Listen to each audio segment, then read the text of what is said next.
we'd like to start off this Give to the Wolves or Give to the Max Day fundraiser with an introduction to the wolves that teach. And here we have Axel, Rika, Grayson, Blackstone, and Kaz at the International Wolf Center in Ely, Minnesota. And one of the things they're teaching is health and wellness. And the wolf care staff do wolf care 365 days a year. We always watch and learn from the wolves, and what looks like might be a little bit of fun turns out to be a little bit of burrs on Rika's coat there. So we need to be very observant. What we call situational awareness is huge. Training is a big part of what we do in wolf care to make sure everybody understands wolf behavior, to interpret wolf's behavior.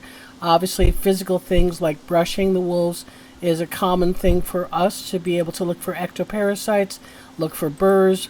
We do Save the Hair as a fundraiser to help make the wolf care program a little bit more self-sufficient. So that's a big part of daily occurrence for the wolves.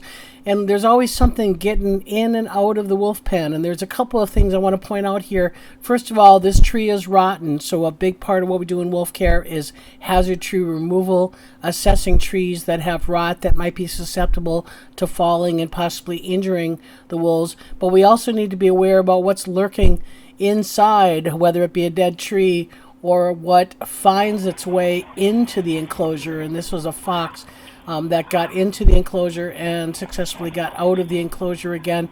But we're not always so lucky. When a skunk got into the enclosure, it did do a full facial spray on Kaz. And later we did find it dead. And so we do need to be able to test those animals who get in to the enclosure for rabies or for distemper to make sure that we are maintaining the best health and wellness. We can't think about health and wellness without thinking about our oldest pack member, and that was Grizzer. Grizzer passed away on January 27th, 2022 from congestive heart failure. Here is a video clip of him 6 days prior, still active and moving around.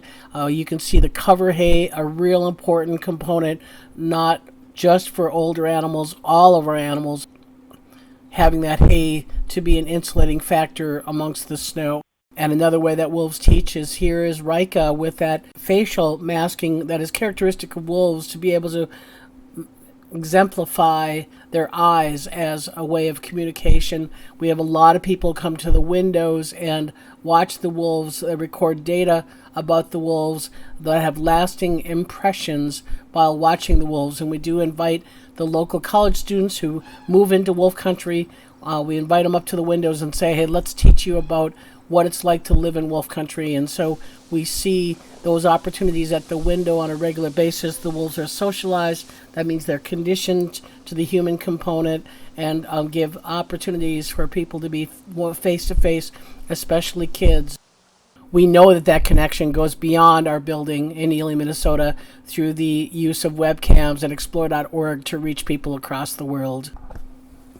Another example of Wolves That Teach is through our pup introductions. Actually, since 2016, Axel and Grayson were the first to participate in weight studies, pup growth weight studies in comparison to dogs, and watching the development of wolves and how they physically and behaviorally develop different than dogs. Through our collaboration with Wolf Park, we were introduced to a consultant who taught us how to understand a little bit more of the physiology about wolves and do what we call body work, especially for our wolf Luna, who had some significant medical conditions when we adopted her in 2012. And this is Sandy Prantle, the practitioner who taught us those lessons. In 2017, Dr. Shannon Barber Meyer introduced a mirror study to looking at self-recognition, and this is a sham mark put on Grizzer and yielded a publication called Fish Out of Water.